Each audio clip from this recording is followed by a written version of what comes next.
एक बार एक छोटी सी बच्ची हाथ में मिट्टी की गुल्लक लेकर के भागती हुई एक दवाइयों की दुकान पर गई।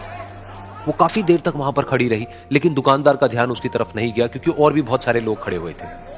उसने दुकानदार को कई बार बुलाया, लेकिन वहां पर भीड़ इतनी थी कि दुकानदार का ध्यान उसकी तरफ गया ही नहीं। और फिर उस बच्ची को थोड़ा सा गुस्सा आया तो उसने अपनी मिट्टी की गुल्लक लेकर के वहीं काउंटर पर जोर से रख दी, जिसके बाद में जो दुकानदार था और जितने भी लोग खड़े थे वो सब उस बच्ची की तरफ देखने लग गए।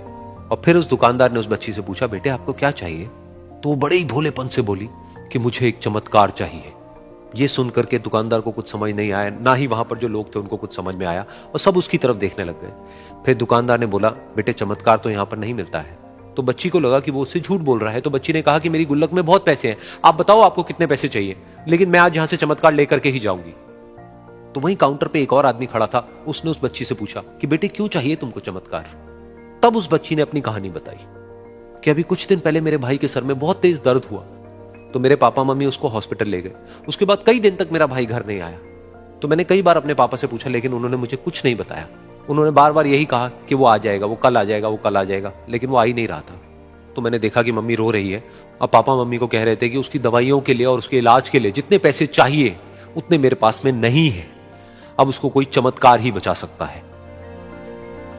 तब मुझे लगा कि अगर मेरे पापा के पास में इतने पैसे नहीं भी हैं तो क्या हुआ, मेरे पास में तो है। तो मैंने जितने भी पैसे जोड़ रखे हैं वो सारे लेकर के मैं इस दवाई की दुकान पर आई।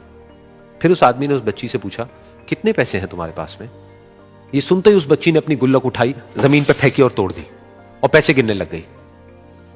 बाकी सब लोग खड़े होकर के उसको देख रहे थे। थोड़ी देर बाद उसने सारे पैसे अपने हाथ में इकट्ठे किए और बोली, मेरे पास में पूरे 19 रुपए हैं। वो जो आदमी वहां पर खड़ा था वो थोड़ा सा मुस्कुराया और बोला कि अरे तुम्हारे पास में तो पूरे पैसे हैं, इतने का ही तो आता है चमत्कार। ये सुनकर के वो बच्ची बहुत खुश हो गई और बोली कि चलो मैं आपको अपने पापा से मिलवाती हूं। बाद में पता लगा कि वो आदमी कोई आम आदमी नहीं था, बल्कि एक बहुत बड़ा न्यूरोसर्जन था, और उसने सिर्फ 19 रुपए में उसके भाई की सर्जरी करी, और कुछ ही दिन बाद वो ठीक होकर के घर वापस आ गया। फिर कुछ दिन बाद वो बच्ची, उसका भाई, उसके पापा, उसकी मम्मी, चारों एक साथ बैठे हुए थे और बात कर रहे थे। तो उसकी मम्मी ने उसके पापा से पूछा कि अब तो बता दो ये चमत्कार आपने किया कैसे? तो उन्होंने अपनी बेटी की तरफ देखा और बोले, ये चमत्कार मैंने नहीं, इसने किया है।